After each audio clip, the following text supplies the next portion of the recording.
beaucoup d'émotions que de revenir dans ce lycée, Lamine Gueye, que j'ai découvert il y a un peu plus de 30 ans. Aujourd'hui, je suis très émue d'être là parce que je ne suis pas revenue depuis que j'ai terminé mes études ici et ça me fait un flot de souvenirs, beaucoup de bons souvenirs dans ce lycée. Alors, je suis Madame Fatou Basso, je suis en charge de la direction générale de Canal+ depuis 2 ans.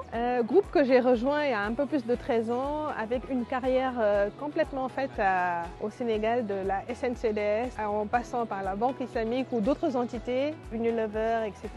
Donc j'ai rejoint Canal+ en 2013 où j'ai d'abord occupé des fonctions de direction administrative et financière pendant 6 ans avant d'aller en Côte d'Ivoire pendant 5 ans sur cette même position. Et depuis 2 ans, je suis en charge de la direction générale de Canal+ Sénégal. Alors, je me rappelle de ma première classe ici, c'était la 6e C, au premier étage. Et je me rappelle encore de découvrir ces nouveaux camarades et se dire on va apprendre à se connaître et on va vivre ensemble quelques années une belle aventure. Alors, avec ces filles et en tout cas les élèves, en général, ce que j'aimerais partager, c'est mon parcours. On parle de la position aujourd'hui, mais vous vous doutez bien qu'un parcours n'est jamais lisse. Il y a eu des écueils, il y a eu une ambition et une trajectoire avec des objectifs clairs, cette volonté qu'il faut avoir, cette foi en soi et cette résilience. Ne jamais lâcher, toujours apprendre de ses erreurs et pouvoir s'écrire soi-même une belle histoire professionnelle.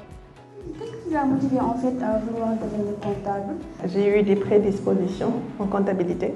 J'ai fait un bac G. Et j'ai démarré ma carrière, et je suis fière de le dire, avec un bac+2 en tant que comptable. Et après, j'ai continué dans le parcours de l'expertise comptable. Ce qu'il faut, je pense aussi, de majeur, c'est le respect de ses principes et de ses valeurs. Le monde du travail est compliqué. Déjà, j'imagine qu'à l'école, ce n'est pas toujours évident, mais le monde du travail est compliqué. On peut être tenté, en voulant aller vite, de remettre un petit peu en question les principes, les valeurs. Et est-ce que ça vous est arrivé dans votre vie de vouloir abandonner et de vous dire que c'était assez difficile? Il y a des moments dans la vie où on a des cumuls d'épreuves, des cumuls d'événements qui font que ça soit professionnel, personnel ou dans sa vie privée, etc. C'est des moments qu'il faut laisser passer, absorber et puis ne jamais abandonner en fait. Donc à cet âge-là, c'est compliqué de savoir exactement ce qu'on veut. Souvent, on est au clair sur ce qu'on ne veut pas.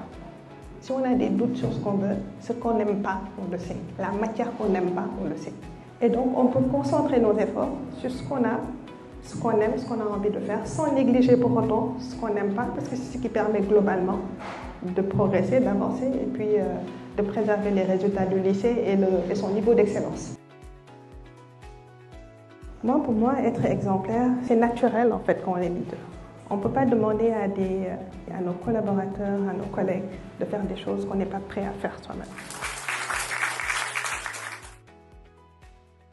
Ce que je voudrais que les jeunes filles retiennent de mon passage ici, c'est que les seules limites sont celles qu'on se fixe.